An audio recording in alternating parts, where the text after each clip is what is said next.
Hola, ¿qué tal, chicos? Muy buenas noches, bienvenidos a esta sesión aquí en Conta para Todos. Estamos muy contentos de tenerlos a todos aquí nuevamente, los que ya son audiencia que nos están acompañando de tiempo, para todos los que son nuevos.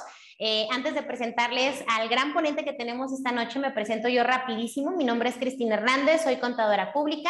Y Conta para Todos nos dedicamos a dar cursos de capacitación, especialización para todos aquellos que están involucrados en el sector contable y fiscal, y esperemos que esta plática que tenemos el día de hoy, que la verdad es que es una plática que todo mundo debemos de ponerle principal atención, sobre todo porque ahorita precisamente tenemos el día de ayer y el día de hoy que ha estado sonando mucho el tema del secreto bancario. Por ahí me imagino que algunos de ustedes ya han de estar al pendiente de este tipo de rumores y de este tipo de temas que se han tocado últimamente en los noticieros, en los medios de comunicación. Entonces creo que el tema que vamos a ver hoy, que es discrepancia fiscal, va muy ad hoc precisamente con lo que está ahorita sonando en los medios de comunicación y bueno, pues vamos a poner muchísima atención.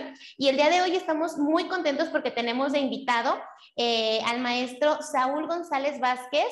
Maestro, bienvenido y muchísimas gracias por estarnos acompañando. Ahorita les voy a platicar un poquito de su trayectoria. Él tiene una maestría en impuestos y una especialidad en impuestos. En licenciaturas es licenciado en Contaduría Pública, licenciado en Derecho y en Administración de Empresas. También tiene una experiencia profesional en el área contable y fiscal desde 1989 y respecto del área de asesoría fiscal, actualmente es socio y director de la firma González Vázquez y Asociados, Contadores Públicos SC, dedicada a la prestación de servicios de consultoría fiscal y asesoría contable y legal corporativa. También es integrante de la Academia Mexicana de Derecho en Seguridad Social del Colegio de Contadores de Jalisco AC. Su formación complementaria, pues bueno, tiene un currículum bastante extenso, pero se los voy a resumir en muy cortas palabras. Ha tomado más de 52 cursos de actualización en planeación fiscal, patrimonial y laboral. Equivale a 386 horas en educación profesional continua. Tiene diferentes seminarios, diplomados. Ha estado en congresos, en docencia, es catedrático en la maestría en impuestos, en Derecho Corporativo y Derecho Fiscal, de Análisis Tributario, alta dirección en el Instituto de Capacitación Empresarial de Occidente, así como en la Universidad de Guadalajara, Universidad Vizcaya de las Américas y Universidad de Veracruz, UNIVER. Ha estado también impartiendo las materias de contabilidad fiscal, derecho societario y contratos mercantiles, impuestos indirectos, personas físicas. Wow, yo creo que nos pasaríamos aquí unos 15 minutitos platicando de toda la trayectoria que tiene el maestro Saúl. Creo que está de más decir que es una persona con total capacidad y con total conocimiento de venirnos a platicar lo que nos va a platicar el día de hoy. Entonces estamos muy contentos de tenerlo aquí en Conta para Todos. Maestro, bienvenido, muchas gracias por acompañarnos. Gracias, vamos a iniciar. Bien, pues el tema de hoy, precisamente así lo comentaba la contadora, es trascendente por diferentes circunstancias y por diferentes, obviamente, ámbitos en los cuales están inmersas las personas que pues, tienen riesgo o sufren riesgos patrimoniales, sobre todo patrimoniales.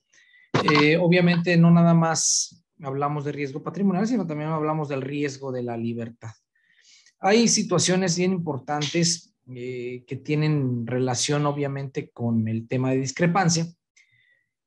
Situaciones que hoy la autoridad sabemos de antemano que puede aprovechar perfectamente porque las cosas han estado acomodándose de tal manera que la autoridad pues ya tiene manera de aprovechar las circunstancias, aprovechar las disposiciones, aprovechar lo que precisamente la ley le otorga con la finalidad de que obtenga la mayor cantidad de recursos financieros, con la finalidad obviamente de que se fortalezca de alguna manera la recaudación para los fines que esta pues obviamente deba ser utilizada. Independientemente de esto, nada, mucho de lo que vamos a comentar no es nuevo, son situaciones que se han venido dando a través del tiempo, se han ido afinando, porque obviamente a través del tiempo la autoridad se ha visto limitada en ciertos procedimientos y pues obviamente para tener menos limitantes y ser más efectiva, pues obviamente es que se han dado una serie de ajustes a la ley que de alguna manera han venido a fortalecer a las acciones de la propia autoridad. Obviamente que hoy el tema principal, sobre todo el que se ha movido estos días, tiene relación con el hecho de que la autoridad tiene la facultad ya de solicitar directamente a las instituciones del sistema financiero información de los contribuyentes, en lo particular de cualquier contribuyente al cual el SAT ya le haya puesto el ojo, sobre movimientos que tenga en sus cuentas bancarias. Y esto, al final de cuentas, está totalmente ligado al tema de discrepancia, porque es uno de los instrumentos, de los elementos que va a utilizar la propia autoridad para ir determinando si existe una serie de movimientos en las cuentas bancarias que no puedan ser acreditados por el contribuyente o que en su defecto, si bien es cierto, pudo haber presentado una declaración, que esta haya estado incompleta, haya estado mal hecha. Obviamente que hay circunstancias que se presentan en particular para cada tipo de contribuyente, cada contribuyente tiene su propia problemática, pero de una u otra manera tendremos que considerar que los que estamos tributando de manera voluntaria ante la autoridad y aquellos que no lo están haciendo, finalmente nos vamos a tener que cuidar. Unos u otros tendremos que cuidarnos las espaldas en función de que, vuelvo a repetir, no es nuevo, mucho de lo que vayamos a comentar no es nuevo, en función de que se ha preparado el camino para que llegue el punto en el que nos encontramos hoy, precisamente, que la autoridad tenga herramientas, elementos para poder llevar a un contribuyente a cumplir con sus obligaciones fiscales, y si éste deja de hacerlo en función de ciertos elementos que tenga la propia autoridad con los cuales pueda demostrar que efectivamente el contribuyente obtuvo ingresos o realizó erogaciones que no puede justificar, pues tenga una sanción, independientemente de que lo que finalmente se persigue, que al final del camino son números, y obviamente esto implica para la propia autoridad producción, que es ese producir el ingreso. Pues finalmente esto ayuda mucho a la autoridad a que ésta pueda generar ingresos por recaudación. Obviamente esa serie de ingresos por recaudación pues van a venir con una medida y con otra, ejercicio de facultades de comprobación, y a través del ejercicio de facultades de comprobación que la autoridad no tenga necesariamente que solicitar a la Comisión Nacional Bancaria los estados de cuenta de un contribuyente del cual tiene la sospecha de que ese contribuyente puede o no estar infringiendo las disposiciones con el no pago, precisamente, o no siendo claro, o no siendo suficientemente claro cuando tendría que haberlo sido. Entonces, de ahí que de esta serie de situaciones es que hoy tocaremos unas partes importantes de este tema. Lamentablemente, pues es una hora, es corto tiempo, pero vamos a tratar de aprovechar lo más posible. Sus preguntas las esperamos conforme se vaya dando el desarrollo de la plática. Pues al momento que ustedes gusten, preguntas relacionadas con el tema, las podremos ir respondiendo con todo gusto para que no nos quedemos con ninguna dudita por ahí que nos haga patinar después. En el caso de la discrepancia, pues obviamente no es, como les comentaba, no es un tema nuevo. La discrepancia esencialmente se distingue porque es una no coincidencia, es una no coincidencia, es una situación que se puede notar, donde puede haber una diferencia, donde puede haber un disentimiento, y esta diferencia, llamada discrepancia o definida como la cualidad de la persona o de la cosa de discrepar de otra. Entonces, de ahí el término, pues, discrepancia, o sea, que existen diferencias. En función de esto, pues tenemos que No, como les comentaba, ya hace un tiempo el término discrepancia se empezó a manejar legal fiscalmente. Ya existía una disposición reglamentaria que había un procedimiento ya establecido para que al detectarse la discrepancia, el contribuyente tuviera oportunidad de inconformarse en contra de ese supuesto que obviamente permite prueba en contrario precisamente por lo dispuesto en la propia ley. Ya existía el antecedente de un procedimiento mediante el cual el contribuyente podía aportar ciertos elementos que le permitieran hacerle del conocimiento a la autoridad que existía obviamente pues un error en la determinación propiamente de esas diferencias o de esa discrepancia. O incluso ya se establecían dentro del propio procedimiento que si el contribuyente no aportaba ciertos elementos probatorios que demostraran de alguna manera que no había razón respecto de lo que la autoridad estuviese estableciendo, pues obviamente en este caso se convertía en un ingreso acumulable. Este ingreso acumulable que se consideraba como de los demás ingresos de las personas físicas, ahorita comentamos por qué de este capítulo, del título 4, y la propia autoridad puede emitir una liquidación, como lo hace cuando nos aplica algún procedimiento en el ejercicio de facultades de comprobación, donde después del término del procedimiento y al cierre de este, la autoridad emite una liquidación donde establece ahí ya los montos de los créditos fiscales que se tendrán que cubrir o a partir del cual el contribuyente podrá acudir a algún medio de defensa. Y no estaba vinculado en su momento, la discrepancia no estaba vinculada con temas de delito o con temas de delito de defraudación fiscal.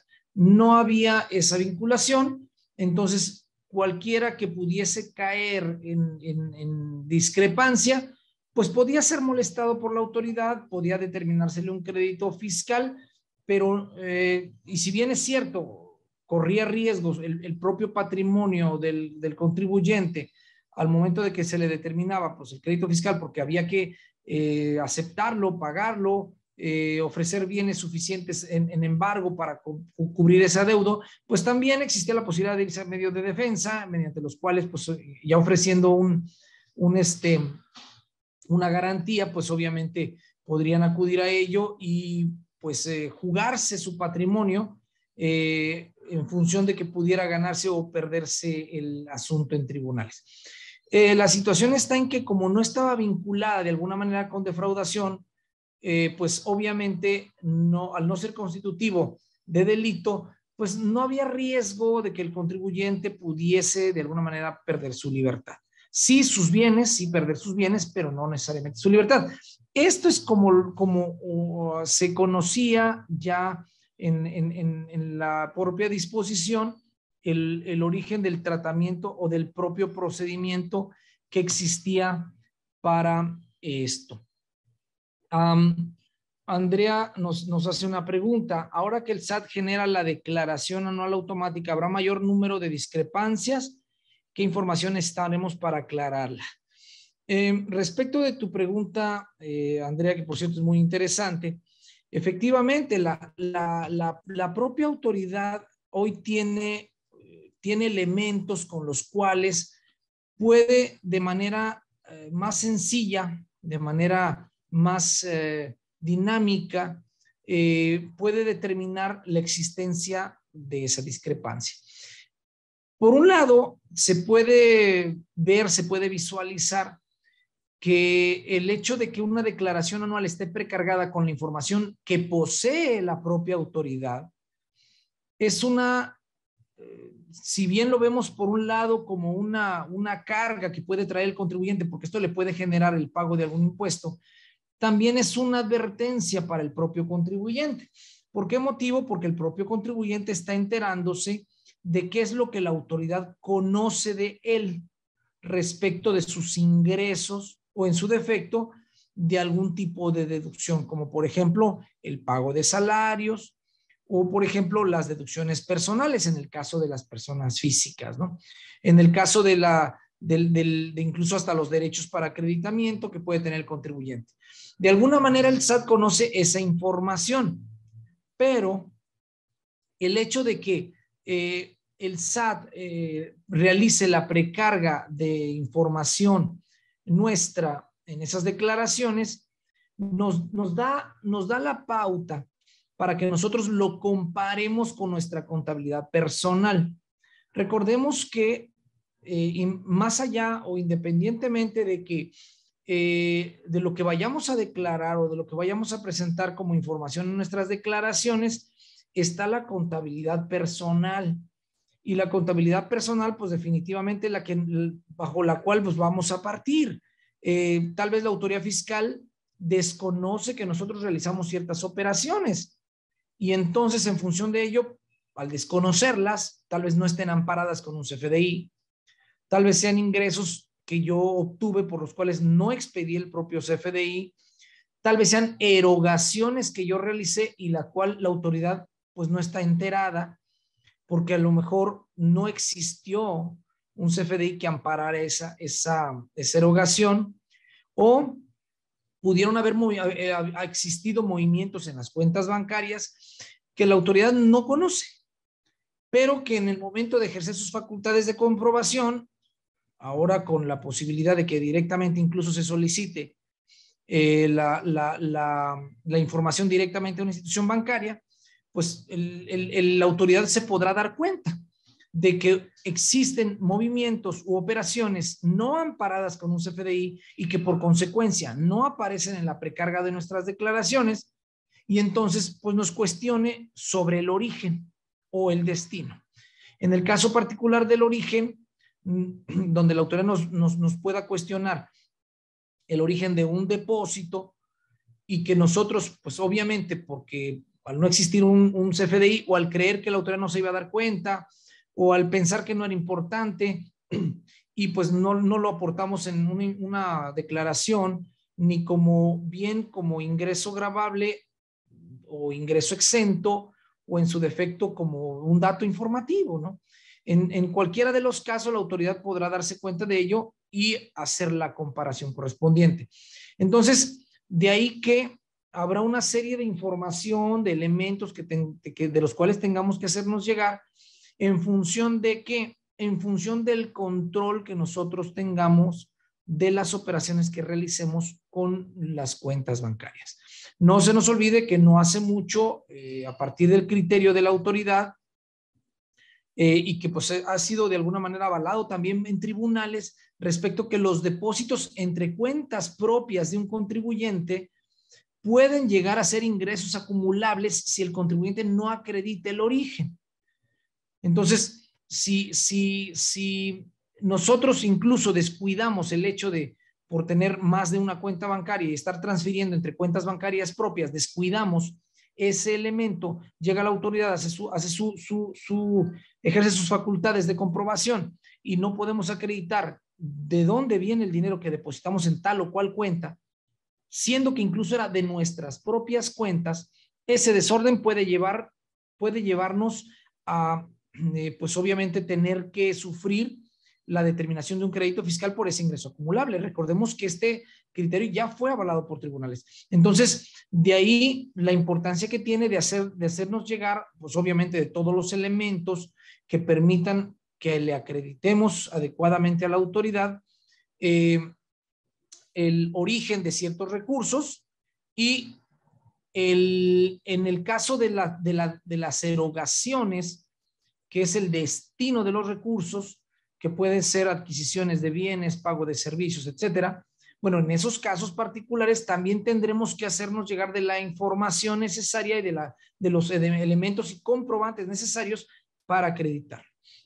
Así bien puede ser el pago de una deuda, la adquisición de un bien, y obviamente en el caso particular de que exista una diferencia, que es lo que también obviamente tenemos identificado como discrepancia entre nuestras erogaciones, obviamente, y lo que nosotros declaramos, nuestra declaración con respecto a nuestros ingresos o a nuestras propias erogaciones, pues que esto puede generar una serie de elementos para la autoridad para determinar que no estamos justificando de dónde obtuvimos el recurso para poder hacer una erogación. Ahora bien, de alguna manera, en el caso de la discrepancia, si nosotros tenemos Adilene nos hace una pregunta, si se detecta una discrepancia y se comprueba el monto con gastos realizados, ¿qué procedería a hacer después? Hay un procedimiento en la propia ley que nos dice qué debemos hacer cuando existe una discrepancia. Este procedimiento, obviamente, espero alcanzarlo a tocar el día de hoy, si no, lo comentamos al final, muy brevemente, si no lo alcanzamos a ver el día de hoy, pero básicamente en este procedimiento nosotros hacemos las aclaraciones necesarias para que la autoridad saque sus conclusiones. Algo parecido que hacemos actualmente cuando la autoridad nos, a través de un requerimiento, nos solicita información. En el caso, por ejemplo, de las devoluciones, es muy común, de las solicitudes de devolución, es muy común. Sobre todo en IVA, en temas de IVA, también en temas de renta, sobre todo cuando hay pérdidas, de que la autoridad nos cuestione por qué existe una discrepancia entre lo que recibiste como depósitos y las erogaciones que realizaste, incluyendo el IVA que erogaste y que ahora estás pretendiendo acreditar y que yo te devuelva. Es uno de esos tantos elementos de los cuales nosotros tenemos que hacernos llegar de información para explicarle a la autoridad y decirle a la autoridad, oye, autoridad, estos ingresos que yo obtuve son por esto, por esto, por esto, y la sumatoria es tanto. Y las erogaciones que yo realicé, incluyendo el IVA que pretendo que tú me devuelvas, es tanto. Y si tú puedes observar, autoridad, la diferencia es positiva. Significa que el ingreso fue superior a la erogación. Eso tan básico que hoy la autoridad fiscal nos cuestiona en las solicitudes de devolución de saldos a favor de renta cuando hay pérdida, o en los saldos a favor de IVA, cuando la autoridad se da cuenta que el total de depósitos en los estados de cuenta bancarios, ese total de depósitos son menores que el total de las erogaciones que a su vez se tuvieron en el periodo, adicionadas con el IVA correspondiente de los comprobantes que tengan IVA. En este caso, pues obviamente se genera para la autoridad una duda incluso que puede ser, que es razonable en muchos de los casos, porque nosotros podemos estar generando erogaciones, pago de ciertos gastos con o sin IVA y aparte el IVA, de los cuales pues no podremos justificar el origen del dinero para poderlos erogar. Algo semejante pasa en tema de discrepancia para efectos de impuesto a la renta, cuando un contribuyente no puede acreditar el monto que erogó por su origen, ¿no? Bien, en el caso de la ley de renta, existía ya un procedimiento donde las autoridades fiscales procedían a revisar al contribuyente lo que erogaban. La autoridad, en primera instancia, verificaba lo erogado y luego lo comparaba contra el ingreso declarado en un año. Ese era el periodo que tomaba la autoridad. Un año para poder hacer la prueba.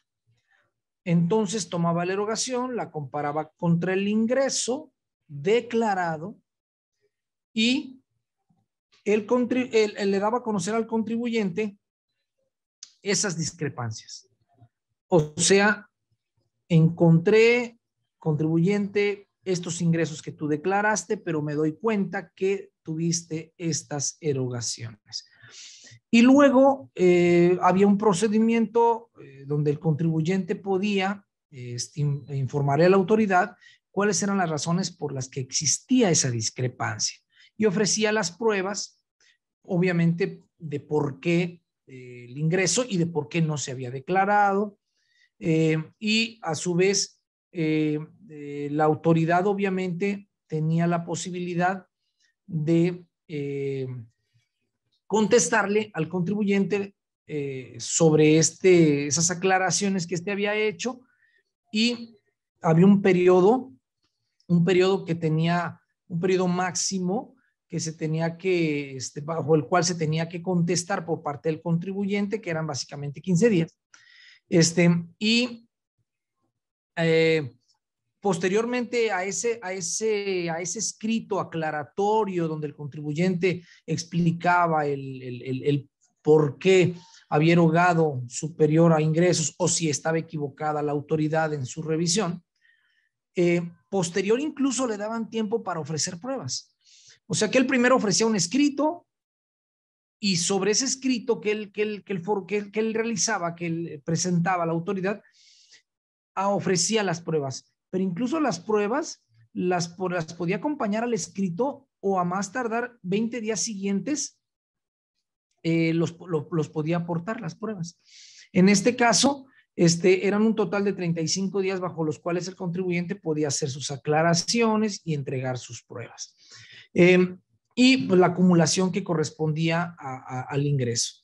O sea, esta era la manera en cómo estaba diseñada la disposición, y a su vez te hacía saber lo que para la autoridad, al momento de comparar erogaciones contra ingresos declarados, la autoridad, la ley te establecía que eran erogaciones, porque obviamente si la pretensión era comparar las erogaciones que tenía el contribuyente contra los ingresos que había declarado, bueno, si me vas a comparar erogaciones contra ingresos, dime qué debo considerar, o tu autoridad qué vas a considerar como una erogación.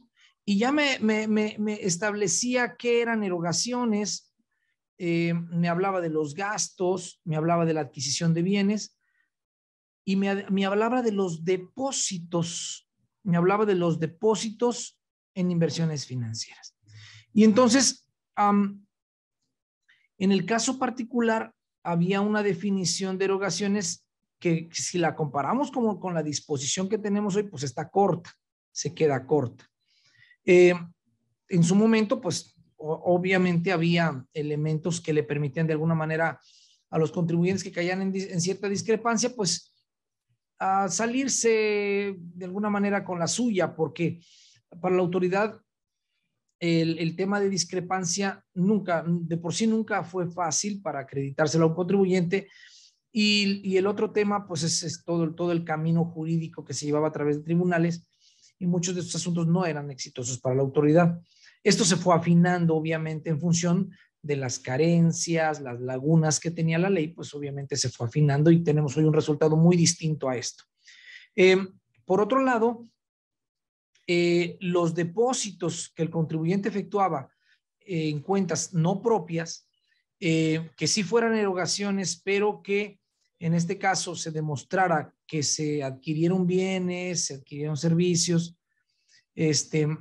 arrendamiento o incluso traspasos entre cuentas propias del contribuyente, siempre y cuando obviamente el contribuyente acreditara que sí eran traspasos entre cuentas propias. Obviamente las pruebas las tendrá que aportar el propio contribuyente respecto de la salida de una cuenta de él y la entrada o la llegada del dinero a otra cuenta de él mismo. Tampoco se consideraban traspasos entre cuentas del contribuyente, su cónyuge, ascendientes, descendientes en línea recta. en primer grado. En este caso, pues obviamente, si el contribuyente le mandaba dinero a su esposo, a su esposa, a sus padres, abuelos, hijos, nietos, no tenían ni se podían, en este caso, ese tipo de depósitos considerarse como parte de las erogaciones que se iban a considerar al momento de que la autoridad hiciera la revisión y la comparación. Bien. Y por otro lado, si observamos un último párrafo que viene en esta diapositiva, establecía que cuando el contribuyente tenía ingresos y no presentara su declaración anual, y habiendo ingresos de los que corresponden a la discrepancia, entonces dice, se aplicará como si hubiera presentado la declaración sin ingresos. O sea, que simple y sencillamente hacía un comparativo y decía 0 contra las erogaciones. Que era pues obviamente lo que correspondía al propio contribuyente a acreditar. Bien.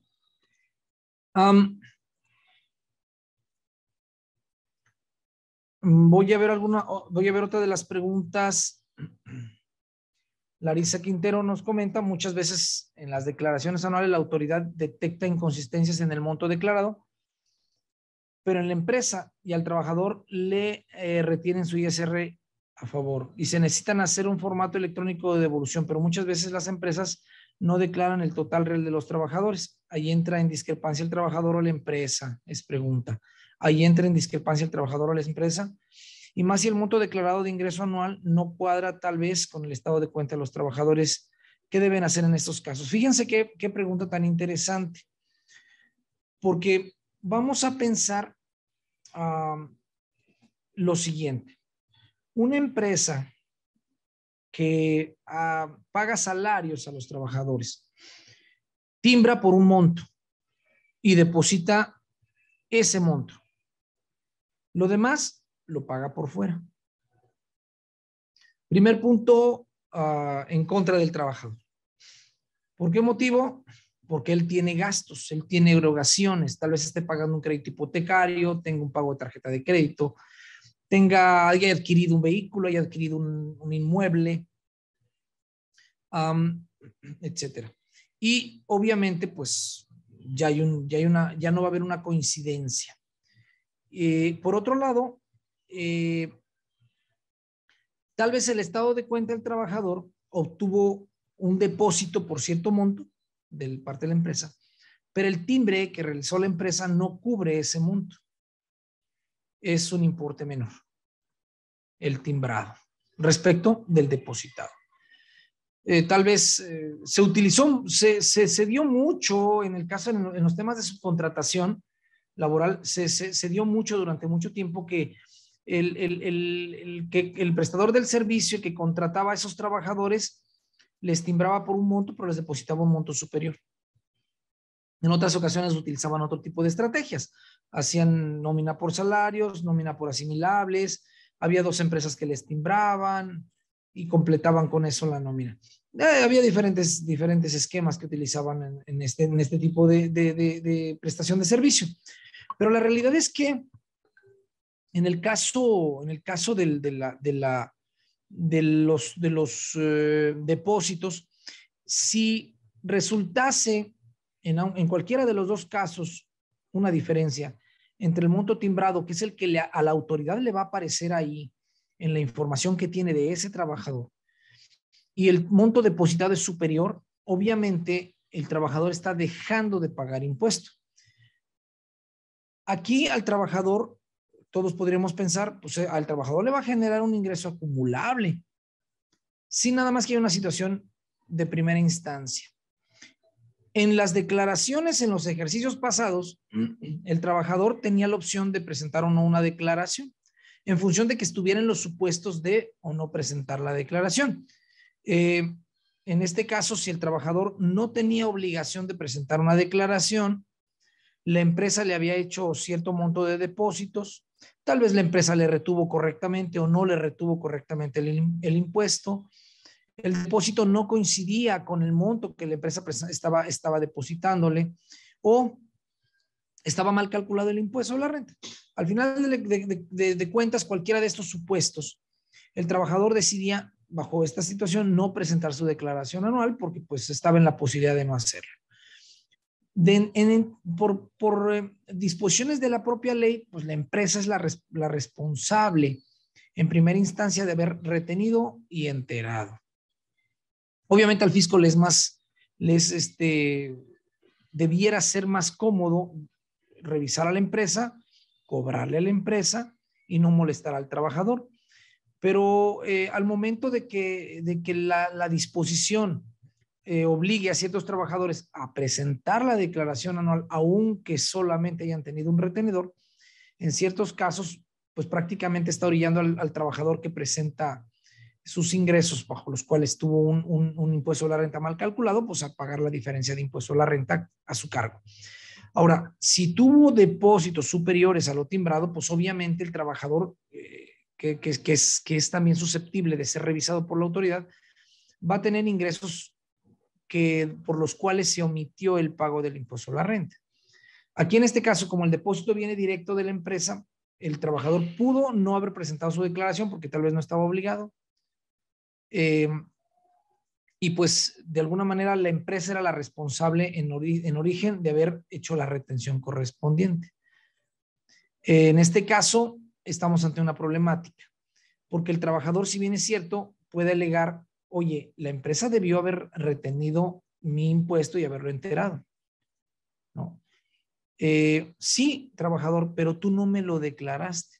Oye, fisco, pero yo no estaba obligado. Entonces, ahí es donde entra precisamente una de las disposiciones que hoy tenemos para la ley de renta, que es muy interesante respecto de ese tema de la discrepancia. Y ahorita, si me permiten, espero poderlo tocar. Ya hubo por ahí una reforma donde la presunción de ingresos, en primer lugar, que admitía prueba en contrario, para pues obviamente considerarlos como ingresos omitidos u omisos, porque simplemente no se declaró, aceptaba prueba en contrario. Aún no habiéndose declarado, existía la posibilidad de que el contribuyente estableciera que ese ingreso era parte de lo que obviamente tal vez sí tenía obligación de informar, pero que ya había pagado el impuesto correspondiente, que sí es un ingreso por el cual tal vez expidió un comprobante fiscal. Y la situación está en que en el caso particular de ciertos conceptos, como lo son préstamos, donativos, que el contribuyente a partir de ciertos montos tiene obligación de declarar, se le quita la posibilidad, con la finalidad obviamente de obligar al contribuyente, se le quita la posibilidad de ofrecer prueba en contrario. Con ese tema sí se metió el legislador. ¿Cómo está esto? Si la autoridad me detecta ingresos en mi cuenta bancaria y resulta que esos ingresos por los cuales sí se expidió un CFDI, mira, autoridad, si es cierto, no te declaré, pero aquí está el CFDI. Y entonces es un ingreso pues que legalmente sí cuenta como tal. Oye, pero no presentaste tu declaración. Ok, te presento mi declaración y bajo estas condiciones son mis ingresos que incluso sí pagaron impuesto a la renta porque tal vez me hicieron una retención. Se me ocurre arrendadores, profesionistas, asalariados. Pero en el caso particular de préstamos y donativos que haya recibido el contribuyente y por los cuales esté obligado a declarar, no es posible, si la autoridad ya inició facultades de comprobación, no es posible que el contribuyente alegue y ofrezca prueba de que esos ingresos detectados por la autoridad son préstamos o son donativos, que si bien es cierto no se declararon, no pierden la naturaleza de ser préstamos o donativos. porque obviamente, pues, si es verdad, superaron 600,000 pesos, ya sea en su conjunto o de manera individual, tanto estos préstamos o donativos, superaron la cantidad para lo cual yo estaba obligado a presentar en la declaración. Oye, fíjate que yo no estaba obligado, yo no superé los 600,000 pesos ni en lo individual ni en su conjunto préstamos y donativos. No los superé. Por lo tanto, pues no los declaré. Llega la autoridad y me dice, oye, ¿este depósito de qué es? Yo veo un depósito, asumo que es un ingreso acumulable porque pues no lo veo en una declaración. Oye, autoridad, aquí está la prueba, es una donación. Recibí una donación. ¿Qué monto es? Tanto. No estoy obligado a presentarlo en la declaración anual.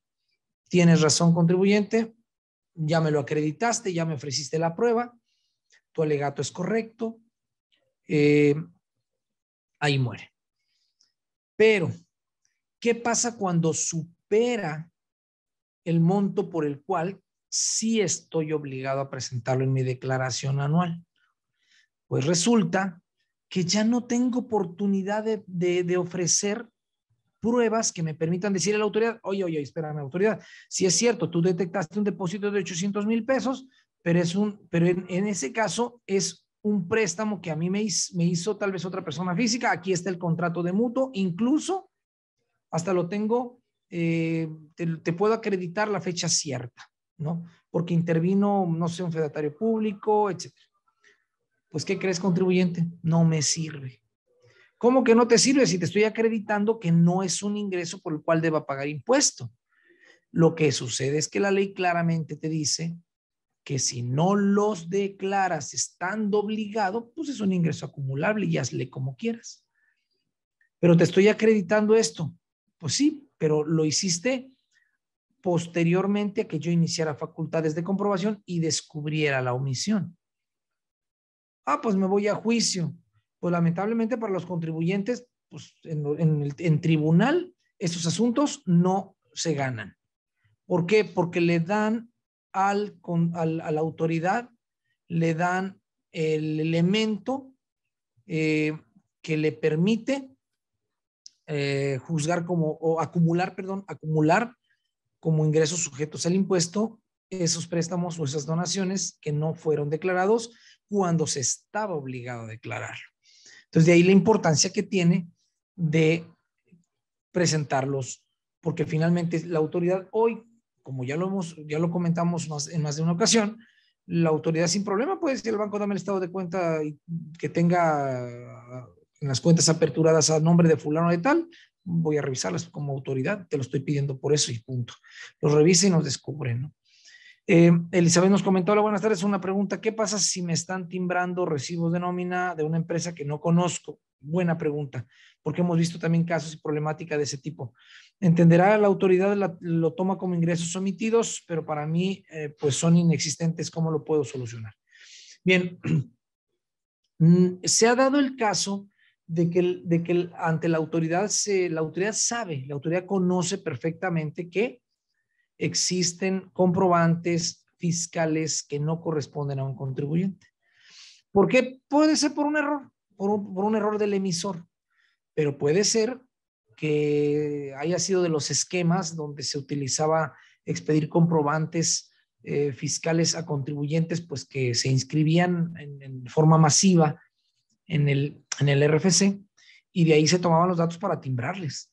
Y habría mucha gente dentro de todo ese universo de gente que timbraban, algunos presentarían declaración y otros no. Y los que no presentaban declaración, pues nunca reclamarían. Y quien emitía esos comprobantes, pues ahí tenía una deducción. Y pues tal vez un subsidio al empleo, un crédito al salario en su momento que utilizar. En este caso, lo importante es aclararle a la autoridad y hacerle del conocimiento a la autoridad para que la autoridad gestione. Recordemos que hay un procedimiento nuevo establecido en el Código Fiscal donde la autoridad fiscal sirve como intermediario entre el emisor y el receptor del comprobante fiscal. Es un procedimiento nuevo mediante el cual en la página de la propia autoridad fiscal se puede iniciar ese procedimiento donde se le solicita a la autoridad su intervención ante el emisor del comprobante fiscal y en ese procedimiento se establece la causal del por qué queremos nosotros como contribuyentes que la autoridad fiscal intervenga. Porque pues obviamente la intención es que se aclare y que pues la autoridad fiscal obviamente que conozca del caso, haga del conocimiento del emisor del comprobante que está emitiendo un comprobante según el contribuyente que se quejó con error. Y el contribuyente emisor caiga en cuenta de que efectivamente pudo estar cometiendo un error con ese comprobante y le haga sabedor a la autoridad, ¿sabes qué? Efectivamente ya lo cancelé. La otra es que lo confirme, que el emisor del comprobante confirme que sí pagó el ingreso, tal vez hizo un depósito y corresponda un RFC a una determinada persona. Hemos tenido casos donde, pues obviamente, incluso de dependencias de gobierno han salido emisión de comprobantes con RFCs que no correspondía haberles emitido el comprobante. Pero hay tantas situaciones que se presentan en algunas dependencias estatales, municipales, federales, que puede darse para cuestiones de incluso de corrupción o de desvío de recursos. Pero en otros casos sí son efectivamente errores que cometió el emisor del comprobante. Entonces, ¿qué es lo recomendable? Iniciar un procedimiento donde la autoridad intervenga para que se contacte con el emisor del comprobante y podamos llegar a un punto donde la autoridad pues le haga del conocimiento al emisor que hay quien se quejó de que el comprobante no debía haberse emitido a su favor y que haga las acciones que tenga que hacer. Y pues esto de alguna manera puede ayudar, porque obviamente les comento, este procedimiento es nuevo. A partir de la reforma fiscal que se dio para este ejercicio, se instauró en el código que la autoridad, en el código fiscal, que la autoridad puede intervenir en estos casos. Bien, y pues obviamente esta situación que les comentaba yo, pues respecto de donativos y préstamos, puede volverse muy incómodo para muchos contribuyentes que pues obviamente hayan tal vez querido esconder el préstamo, el donativo, o simplemente se les olvidó, ¿no? Y que incluso están a tiempo de corregir. Si nosotros observamos, como yo les comenté hace un momento, pues no es nada nuevo el tema de discrepancia. Ya es un tema añejo, pero se ha ido perfeccionando. Observen ustedes, 1 de octubre de 2006 entra en vigor una reforma al 107 del impuesto a la renta, donde obviamente la autoridad fiscal hace sabedor a los contribuyentes de que pues si existen discrepancias, el contribuyente puede de alguna manera verse afectado porque se le va a considerar como un ingreso no declarado, se le va a calcular el impuesto al contribuyente. De alguna manera, la intención era aumentar la base de contribuyentes que no se han registrado y que pues no declaran lo que obviamente obtienen de ingresos, y por consecuencia se observan erogaciones que no corresponden a esos ingresos. Y por otro lado, incluso existe la posibilidad de llevar a cabo una presunción para considerar como ingreso acumulable aquellos depósitos en las cuentas bancarias de un individuo, una persona física, que aunque no esté obligada a hacer contabilidad, incluso a presentar declaraciones, o incluso que no esté inscrita en el RFC, esta pueda ser identificada en sus cuentas bancarias respecto de sus depósitos y poder presumirlos como ingresos que deban pagar el impuesto, ¿no? Y te explica pues en qué consiste y cómo está actualmente la disposición de la ley para presumir como ingresos los depósitos en las cuentas bancarias, porque contribuyentes que tengan la obligación de llevar contabilidad, pues ellos sí tienen la obligación, obviamente, de declarar, de informar, y la autoridad fiscal al momento que se dé cuenta, pues determinar ingresos omitidos y presumir que fueron ingresos acumulables. Pero ¿qué pasa con las que no estaban inscritas? ¿Qué pasa con las que no estaban obligadas a llevar contabilidad?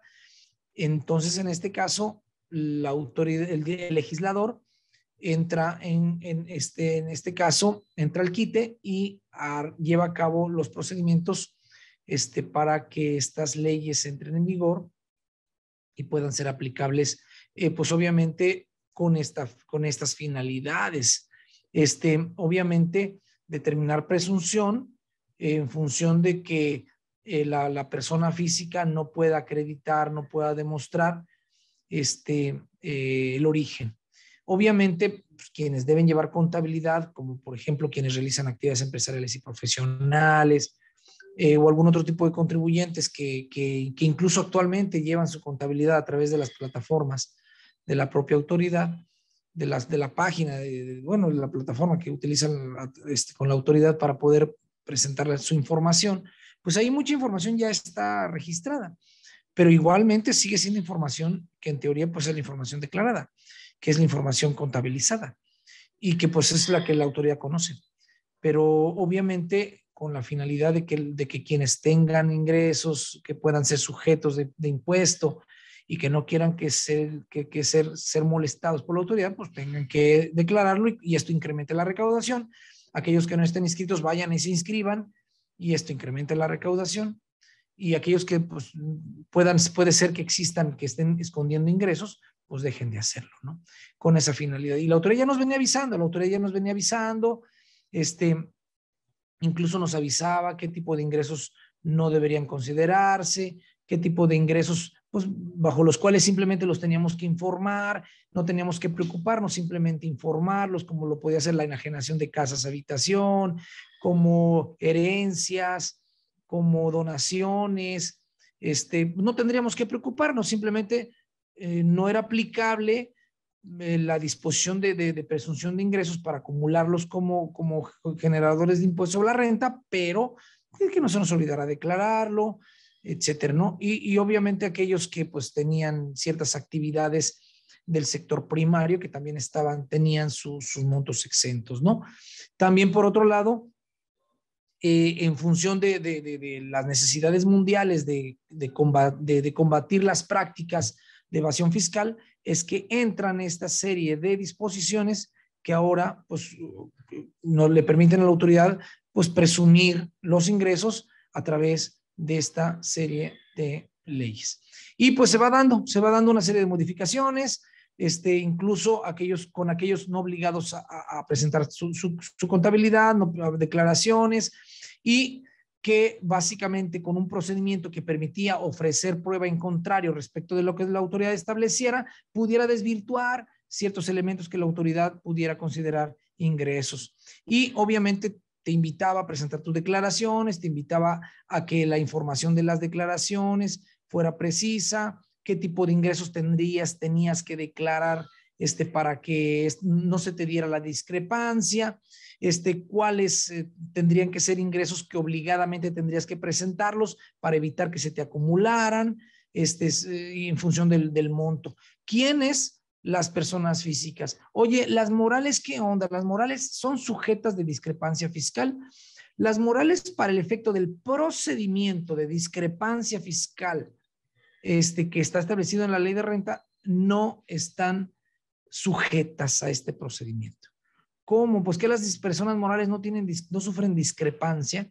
Sí, las morales pueden sufrir cierta discrepancia, efectivamente, pero como están sujetas al pago del impuesto y se tiene perfectamente identificado que todos sus ingresos son acumulables, simplemente se les va a acumular y se acabó. Entonces, por ello es de que, de alguna manera, pues, el contribuyente, persona física, es el que tiene una diversidad de ingresos que tienen diversos tratamientos y asimismo las personas físicas, no en lo general, como sí en el caso de las morales, están obligadas a llevar contabilidad. Las personas físicas Repito, no en lo general están obligadas a llevar contabilidad, entonces es más difícil para la autoridad. No en lo general están obligadas a presentar declaraciones, no necesariamente declaración anual y como les comento, no contabilidad necesariamente. Entonces, y la diversidad de ingresos que tiene una física vuelve esta situación compleja. Además, recordemos que el destinatario final de cualquier recurso, independientemente de quién los genere, si la misma persona física o una moral, el destinatario final es una física. Entonces, por ello es que la autoridad pone especial énfasis, bueno, el legislador puso especial énfasis en este caso, legislar sobre este tema, ¿no? Entonces, por ello es importantísimo. Dulce nos pregunta, buenas noches, los contribuyentes de sueldos y salarios que tengan depósitos por parte de sus hermanos, ¿se tiene que declarar? Y si es así, ¿en qué rubro entraría? Bien, interesante pregunta, porque recordemos que la disposición nos dice que los ingresos que no se considerarán o no serán tomados en cuenta serán aquellos, dice la disposición, no se tomarán en consideración los depósitos que el contribuyente efectúe en cuentas propias, que califiquen como erogaciones, no le hace que califiquen como erogaciones, porque pues recordemos que un depósito, aunque suene contradictorio, un depósito es una erogación. Oye, pero pues ¿qué no es contrario una cosa que la otra? No, para efectos de la ley, un depósito en una cuenta bancaria, en una inversión, es un depósito en una tarjeta de crédito, un depósito en una cuenta de ahorros, un depósito en una cuenta de inversión, son erogaciones. Oye, pero vuelvo a repetir, ¿no es contradictorio? Para los efectos prácticos que nosotros tal vez conozcamos y de nuestros principios, que nosotros conozcamos nuestros principios financieros, decimos, oye, espérame, pues ese es un ingreso, ¿no? Para los efectos de lo dispuesto en la ley, un depósito en cuenta bancaria, cualquier cuenta bancaria que sea de tu propiedad, se considera una erogación. Asimismo, un gasto, asimismo, una adquisición de un bien, son erogaciones. En este caso, esta erogación, como puede ser un depósito en una cuenta bancaria tuya, esta es una erogación y te dice, no se considera erogación ese depósito cuando venga de una cuenta que también es tuya. Entonces, ese depósito no será una erogación. Y también te dice, tampoco será una erogación los traspasos entre cuentas del contribuyente a cuentas de su cónyuge, ascendientes, descendientes, en línea recta en primer grado. Esto significa que solo cónyuge, esposo, esposa, no concubinos. ¿Por qué no concubinos? Porque no se les considera en el Código Civil cónyuges. Debe existir un contrato matrimonial. Ascendientes, padres, abuelos, bisabuelos, descendientes, hijos, nietos, bisnietos. En ese caso, son los que no se consideran, para efectos de discrepancia, una erogación. Oye, entonces el depósito entre la cuenta de un hermano a otro, ¿sí es para el que la recibe? ¿Sí es una erogación? Sí, sí es una erogación. Entonces tendrá que declarar y justificar el origen del dinero. Tal vez sea un depósito por una donación. Bueno, ya sabes cuáles donaciones están obligadas a declararse. Superiores a 600,000 pesos, pues entonces si fue superior a 600,000 tendrás que declararlo. No fue una donación, fue un préstamo. Lo mismo, superior a 600,000, decláralo. Oye, pero si declaro una donación por 600,000 pesos o más de 600,000 pesos, pues me va a costar el impuesto porque dice la ley de renta que no está exento.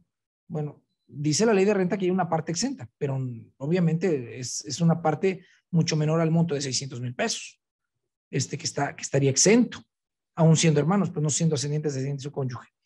Y en este caso, ¿qué procede? Pues presentarlo en la declaración. No hay nada ilegal en que un hermano le done dinero a otro hermano. Mientras el impuesto se pague, recordemos que hay un capítulo que se llama ingresos por adquisición de bienes. Ahí entran las donaciones que nos dan quienes no son nuestros ascendientes, descendientes o cónyuges en línea recta en primer grado. Un hermano, en este caso, tendrá forzosamente que declarar el ingreso que proviene del otro hermano.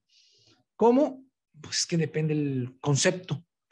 Le pagó un servicio, le prestó dinero, le donó, le pagó un arrendamiento, no lo sé. Entonces, en función de eso, tendrá que declararse y tener, pues, obviamente, los soportes documentales necesarios para acreditar el dicho de ese hermano. Entonces, por eso sería importante que lo consideremos. Larisa nos pregunta, en esta, ¿cómo podemos saber si tenemos ingresos acumulables con el SAT o solo cuando ya tenemos un crédito fiscal? No, en primer lugar, hoy tenemos la ventaja de la precarga. Antes, pues, independientemente que la tuviéramos o no, nosotros sí tendríamos que tener un control de nuestros depósitos bancarios y cada depósito identificado con el concepto que es. Lo mismo en el caso de nuestras erogaciones de banco, porque estas son gastos, son adquisiciones de bienes que yo debo acreditar. Debo acreditar que adquirí bienes. Y además, si adquirí bienes y los puedo justificar con los depósitos, está bien, en tanto los depósitos que tengo yo en mi contabilidad personal puedan acreditarse que son sujetos de impuesto y pagaron el impuesto, o que no son sujetos del impuesto, o que son ingresos exentos, en cualquiera de los casos. ¿Qué pasa si tengo más egresos que ingresos por tanto pérdida? ¿Puedo caer en discrepancia? Por supuesto. ¿Podrías caer en discrepancia? Sí, siempre y cuando no justifiques el origen de la pérdida. ¿Cuál es el origen de la pérdida? El hecho de que tengas tal vez préstamos, tal vez una donación, tal vez enajenaste un bien, por ejemplo, que puede ser un bien exento. Pudiste haber enajenado un terreno que te generó ganancia y pagaste el impuesto. Pudo haber sido enajenado un terreno que no generó ganancia, no pagaste impuesto, pero ahí está soportado un ingreso. Pudiste haber vendido una casa habitación, pudiste haber obtenido incluso un premio, y el cual, pues, si en su momento superó cierto monto obligado a pagar, a declararlo, pues lo declaraste y punto. Entonces, en este caso, definitivamente, sí te puede generar una pérdida fiscal o financiera, sí te puede generar, obviamente, discrepancia. Si no tienes los elementos que te permitan soportar el origen del recurso para generar esa pérdida. Por ejemplo, resulta que durante años yo fui ahorrando en el banco de mis utilidades que ya pagaron impuestos, fui generando depósitos en mis cuentas personales. Yo tengo identificado perfectamente el origen y el destino del recurso entre cuentas bancarias propias, no tengo problema. Ese dinero se quedó guardado. De pronto mi negocio necesita hacer una inversión importante, fuerte. Ok, hago la inversión. ¿Con qué invierto? Con el dinero que proviene de mis inversiones en el banco. Hago la descarga de la inversión, lo meto en mi cuenta bancaria y lo mando a mi cuenta fiscal. Ahí está el origen, y con eso generé erogaciones que hice deducibles y a su vez me generaron la pérdida. No tengo mayor problema. La cuestión es siempre justificarlo. ¿Cuáles eran los soportes de un préstamo de manos? El mutuo. Ahora, depende, obviamente en este caso depende el tipo de mutuo, si es simple o si es con interés. ¿Depende de qué? Pues depende de las condiciones en las que hayan pactado entre hermanos ese préstamo. Depende de las condiciones particulares que hayan pactado, pues, entre los hermanos. Bien. Si el origen de la pérdida es un financiamiento por medio de tarjeta de crédito, aún recae en una pérdida fiscal. Yo entiendo que si, por la pregunta que nos hacen a Laura, es que si tú tienes perfectamente justificado que tu pérdida proviene de utilizar un financiamiento, no tienes mayor problema. Porque ese financiamiento, si bajo tu criterio lo estás considerando un préstamo y lo quieres informar, infórmalo. Ahora, oye, yo no estoy obligado a informar préstamos mayores de 600,000, tampoco donaciones mayores de 600,000 pesos. Efectivamente, no estás obligado. Y si me preguntaras, ¿tú qué harías? ¿Lo declararías o no? Yo diría, yo sí lo declararía, por comodidad, por mera comodidad. Porque es muy cómodo simplemente que la autoridad revise mis ingresos declarados, vea mis erogaciones y vea que dentro de mis ingresos tengo una herencia, un préstamo, una donación, una venta de una casa habitación que estuvo exenta, la enajenación de un mueble que tal vez no me generó ganancia, pero sí me generó un ingreso. que pues obviamente por el monto de la ganancia tal vez esté exento, no lo sé. Entonces, esa sumatoria le dice a la autoridad, estos son los ingresos entre los acumulables, los no acumulables y los exentos. Estos son los ingresos que estoy generando y estas son las deducciones. ¿Tengo pérdida fiscal? Sí, pero está soportada, ¿no? Por eso no tiene mayor problema una persona física con actividad empresarial si tiene soportado el préstamo.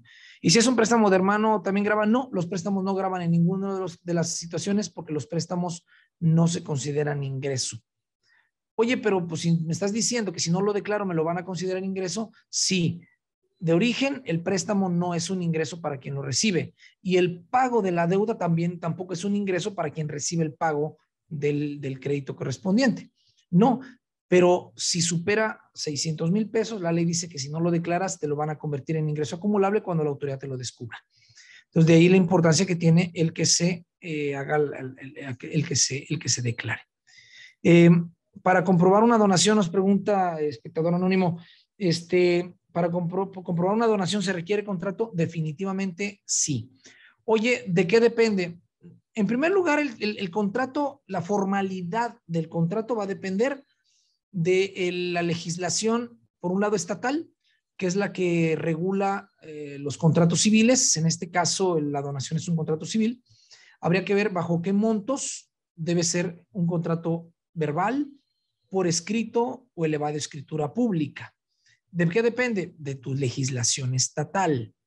Ahora bien, la prueba irrefutable de que es una donación, pues va a ser el propio contrato, de preferencia por escrito, aunque la legislación no me obligue a hacerlo por escrito, por el monto tal vez. Hay entidades federativas que me dicen en su código civil que un contrato de una donación superior a 50,000 pesos deberá ser por escrito y superior a 300,000 pesos deberá ser elevada escritura pública. Hay estados donde me dice que simplemente un contrato arriba de cierto monto es por escrito y nunca me obliga a que la donación sea por elevada escritura pública, a no ser que se trate de un inmueble. Pero si es de dinero, no. Entonces, ¿de qué depende de la legislación? Pero la prueba idónea es que el contrato sea por escrito y sobre todo que se le pueda acreditar la fecha cierta para que la autoridad no crea que lo acabamos de elaborar cuando vengan y nos revisen. Entonces, sí, definitivamente es importante cubrir el monto. Entonces, aquí sí sería importante considerarlo y adelante con ese tema. No sé si exista alguna pregunta. Incluso ya nos excedimos del tiempo, ya nos excedimos un poquito del tiempo. Vamos a ver si creo que vamos a cerrar. Me gustaría saber si hay alguna otra pregunta. Obviamente el tema da para mucho más. Por ahí vamos a tener un curso de masterclass y ya el instituto se los hará saber para que puedan acudir a él en cualquier momento. Pero sí son temas muy importantes. Mientras tanto, y el instituto nos da tiempo.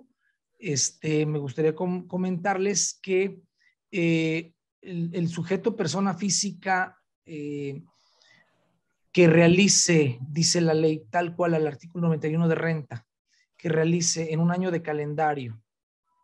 Fíjense bien, no habla de ejercicio fiscal, ¿eh? Para empezar, esta disposición no habla de ejercicio fiscal. De alguna manera, tengan considerado que nosotros estamos, por la profesión, por la terminología que utilizamos y por los conceptos que utilizamos en términos fiscales, hablamos de ejercicio fiscal. La disposición, ojo, no habla de ejercicio fiscal, habla de año de calendario, o sea, de enero a diciembre. Y por otro lado, ojo, con el siguiente párrafo. Me voy a permitir comentarlo si en el instituto me dan un momento, 2 minutos, para poder redondear un poquito más este tema. Yo sé que ya es tarde, pero si me los regalan, se los agradezco. Cuando el contribuyente, dice la disposición, obtenga ingresos en el caso del título 4, o sea, personas físicas, actividad empresarial, arrendamiento, enajenación de bienes, adquisición de bienes, intereses, premios y de los demás ingresos de las personas físicas, etcétera. Creo que sí menciona arrendamiento. Dice, y no los declare, se aplicará este precepto como si hubiese presentado la declaración sin ingresos. No dice en ceros. Si se fijan, antes lo mencionamos, decía en ceros. Ya no dice en ceros, dice no se declaró. En este caso, se aplicará como si hubiese presentado la declaración sin ingresos. Ahora bien, si se trata de personas registradas como asalariados, los ingresos serán los que manifestó el retenedor, o sea, su patrón, el pagador del ingreso en este caso. Entonces, tenemos primero la diferencia entre erogaciones e ingresos. Y en segundo, si se debieron presentar estos ingresos de título 4, personas físicas, y no se declararon, se presentaron sin ingresos. Eso significa. ¿Qué significa que se presentó sin ingresos? Que al momento de comparar las erogaciones con el monto declarado, porque alguien por ejemplo, pudiera interpretar, bueno, me salgo por la tangente, si no presento la declaración, no me pueden aplicar la de los ingresos declarados, porque no los declaré, ni siquiera presenté la declaración. Aquí ya la disposición es suficiente, es clara, suficientemente clara. Si no los declaraste, es como si hubieras presentado la declaración sin ingresos. O sea, voy a comparar, diría la autoridad, voy a comparar erogaciones contra un cero. Entonces, es importante. Los ingresos por salarios serán lo que le declare el pagador del ingreso. Y no se nos olvide, ¿qué se consideran erogaciones para compararse contra los ingresos? Gastos, número 1. Adquisición de bienes. Compraste una casa, compraste un auto, compraste una máquina. Adquisición de bienes.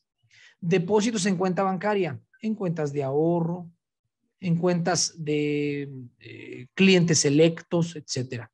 En inversiones financieras, cualquier inversión que se dé, sobre todo en el ámbito de las instituciones del sistema financiero, y habría que considerar, si la autoridad está considerando inversión financiera, aún todavía hay mucho camino que andar en el tema de Bitcoin, porque la autoridad se ha dado cuenta que hay quienes en su cuenta bancaria depositan de origen dinero que viene de Bitcoin, ¿no? Pero el contribuyente tendrá que acreditar que en primer lugar ese dinero no todo es un ingreso acumulable, porque una parte es la ganancia que le generó el movimiento que tuvo la moneda virtual, y en este caso hubo una erogación desde la cuenta bancaria hacia Bitcoin. Entonces, ahí podríamos considerar que son depósitos entre cuentas propias, siempre y cuando pueda acreditar el contribuyente que Bitcoin, pues, o que la moneda virtual es propiedad, o el contrato está a nombre del contribuyente, del que erogó. Y también lo dice, en este caso, se considerará erogación, en este caso, el depósito en tarjeta de crédito.